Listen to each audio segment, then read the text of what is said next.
Dallas Cowboys beat the Steelers of Pittsburgh. It is a final, and I tell you what, that's 8 in a row. That ties their all-time record of most wins in a row, dating all the way back to 1977. That's the year they went on to win Super Bowl 12 and beat Craig Morton and the Denver Broncos. Boy, remember that one well. So, guys, what do you think? Surprised? Happily surprised. And, and Tony Romo is ready to come in now at any point. And what do? Does he play next week? That's the big decision. I'm glad I'm not the one having to make it. Well, let me publicly say, the way Tony Romo has handled himself through this whole scenario, he wins a Super Bowl in my He's estimation. Been a class act. Oh my gosh, he's gone above it. That was his team, and in the eyes of many, it's still his team. But now let's go to Dak, and you know what? Same thing. He has handled himself not like a rookie, but like just is classy and respectful of. I don't know that I've ever seen two quarterbacks, a rookie and a veteran, both the same position, both wanting to play, both playing on a team that potentially could go to the Super Bowl this year, and you don't hear anything. I don't know what's going on behind closed doors, but I think it's all pretty positive because you don't hear anything from anybody, and if something was going on, you'd be hearing about it. I just think they have handled themselves. And I think at this point, really Jason has to take the team, and Jason Garrett I'm talking about, the head coach, and you got to go with Dak. He's the guy. He's got it going now. But how great to have a guy at your beck and call right there in the name of Tony Romo, something the Cowboys did not have last year. They said, I was listening to someone on the radio earlier this week, 19 out of 22 of their starters have only been Cowboys their whole careers or were drafted by the Cowboys. And they went up and down the offensive line. Wow. And I realized, I was like, that's consistency. And the fact that I like Garrett being our coach, and people can say what they want to say about him. He's a systems guy. He's a consistency guy. He knows what it takes to win because he was there when we were winning. And when I look at him, he thinks things out, and I think he has a program. And I'm looking at our defense now. Man, give it to our defensive coordinator. He is working miracles with the guys that he has, but he's also a systems guy. Most of our defensive players, all they've ever known is the system they're running now. And I think that's great. And I think when you get that, I think you can get a winner. Well, I tell you, just everything the way it's happened with Dak, with Tony, with Elliott, and the way he's going, and you made note of Jason. Jason Garrett is just done an incredible job, and give him a lot of the credit for what's going on behind the scenes to keep this team all focused, everybody on the same page. Good for you, Jason. Good for them all right now. That's what impresses me. Sure, they're 8-1 right now. That's pretty impressive. But bottom line, they're 8-1 because of that whole dynamic, and that doesn't always happen. And Will McClay, my God, look at this draft. I mean, Malik Collins is I think is a starter now. Anthony Brown, who is at corner, is a starter. Zeke's your starter, and Prescott's your starter. And out of your top 6 picks, you got 4 starters right now that are playing well. And the Anthony Brown kid is a 6th-round pick. I mean, I'm going to tell you, I hadn't seen a 6th-round corner play like that since we had old Larry Brown that was undrafted, and I don't think we got him, and he played extremely well. For a while. So for a while, I want you to think about that. I mean, that's pretty good. We've been on the Cowboys drafting a lot, but when I saw Zeke at Ohio State, and one of my friends, we always go back and forth. When we lost to Marco, I said, "Give me a real running back in here. Get me a real running back that runs like a man. None of that running around the end. None of that speed crap. Get me somebody that runs like a man." And they drafted Zeke, who runs like a man and has speed. Yep. And I think that's wonderful. Well, if you haven't seen that final touchdown today, take right up the gut, boom, and he is gone. He is gone.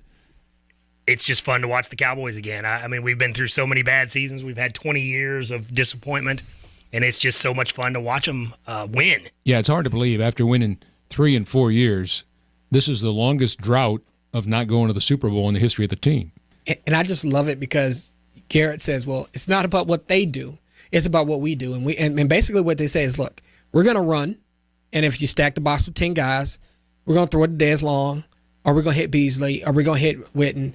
And you're not just going to stack the box. We're not only going to get some yards. We're not going to run the 10-yard out. We'll go long on you. And then sometimes they just go, okay, you're going to stack the box. We're going to run anyway. We're going to do our jobs. We're going to get it done. I like that. That's the attitude I want these Cowboys to have, and I think that's a great thing. How about your UT Longhorns, my friend? Yeah, we lost to West Virginia. West Virginia is kind of a Johnny-come-lately in the Big 12. I don't really have, I've always had an intense dislike for the Sooners or, back in the day, the Aggies. But I don't have, like, that same intense dislike for West Virginia. But it was a good game. I think Charlie Strong, even though they lost, is starting to kind of find his way. I do not agree with my fellow UT alumni who think that he needs to be cut. I think he needs to keep his job. I think he needs one full recruiting class. Freshman, sophomore, junior, senior, all since he's been there before we can truly make a decision about him. I think if you cut him now, you do have a chance to get really good next year. I think you do. But if you cut him loose now, you're backing through a 3-year process of trying to get good again. I don't care who you bring in here. It's going to be a 3-year process if you try to go get somebody else. And I'd rather Bouchel's give Charlie another year. Bouchel is a star. Bouchel, I think, I don't know that he can play in the NFL, but he's a star. I mean, he really he has a bright future ahead of him. And as a redshirt freshman or a true freshman, I think he's done really well. And the only time I went to the UT Baylor game, went and saw it live, the only time that UT was not really playing well was when Swoops and Bouchel were on the field at the same time. They were trying to, I guess, have Swoops play running back or something like that, and it didn't work. No, it didn't work. Yeah, Bouchel is. I'm a little partial to him because I've known his dad for so long. Of course, the former third baseman of the Texas Rangers, and both Steve and his wife Nancy are just solid people, good people, just involved with the community in Arlington and involved with their kids' lives, and it shows. And I'm just delighted to see his son do as well as he has at UT. So we'll see what happens down the road. And a family of Sooners. Yeah, there you go. That's right. That's exactly right. Shane. That's right. That's exactly right. Well, we've just got a couple of minutes left, and we got to wrap it up. But let me get your thoughts on the Cowboys. So they're 9-1 now, 8-1. 8-1. Yeah. 8-1. 8-1. Because they've won 8 in a row, tie the record that they set. That's team record set back in 1977. So basically 40 years ago is the last time that they had a record like this where they've won 8 in a row. And today's game was the first of 5 in a row against teams with a 500 or better win percentage. So what do you see down the road? You like the way this team continues to play? Are they getting better and stronger, or? And they're gelling better as a team. Yeah. Okay. I predict them to win the Super Bowl. Of course, I always do every year.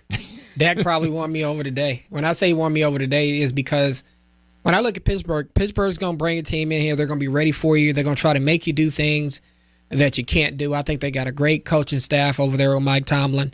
I know one of the players is on the practice squad, and his dad told me about Mike Tomlin, and I could just tell that guy's a smart guy. He knows how to run an organization and a team.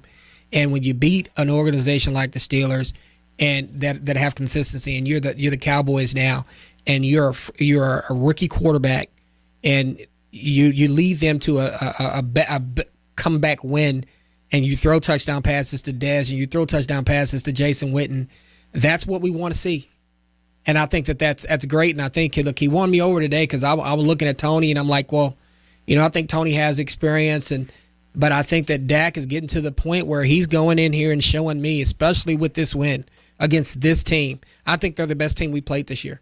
I think the Steelers are the best team we played this year. Yep, I don't think there's any question. There's no question about that. And to win that one, wins for me. Yep. Good stuff. Cowboys beat the Steelers 35-30. This is not a sports show, but we've had fun talking about the Cowboys the last 15 minutes, and they get ready to up that record. 8-1, the best in the NFC. Good stuff. And the first time they've won 8 in a row since 1977. Well, that's it for this edition of Relationship Roundtable. For Steve and Trey and Calvin, I'm Scott Murray, and as we always remind you, live your life as a go-getter and share your life as a go-giver. Till next week, I'm Scott Murray. Good night, Texas.